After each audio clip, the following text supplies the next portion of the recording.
કાયરલ axis જોવાના છે આ મોલિક્યુલ માટે. તો સૌથી પહેલાં જ્યારે આપણે આમ ટાઈપનો મોલિક્યુલ દેખાય કે એલિન ટાઈપનો, તો સૌથી પહેલાં એનું RS નોમિનલેચર માટે રોટેશન આપવાનું છે. જે રીતે આ વેજ સાઈડ અને આ ડેશ એ ડાઉન સાઈડ જાય તો એ મોલિક્યુલ આવો ટાઈપનો દેખાશે.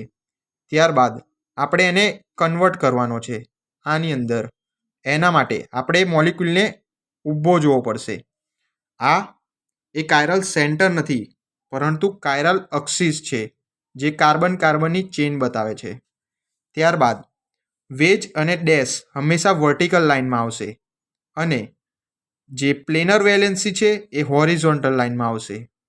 વેજ હંમેશા અપસાઇડ એન્ડ ડેશ હંમેશા ડાઉન સાઇડ. તેવી જ રીતના planar valency right side left side. આ રીતે લખ્યા પછી આપણે એને નંબરિંગ આપવાનું છે.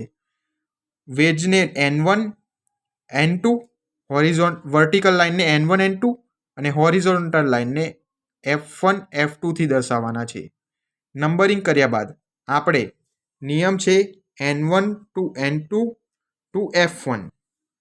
અહીંયા જેવી રીતે જોઈએ આપણે N1 to N2 to F2.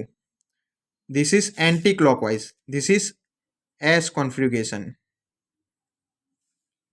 Thank you everyone.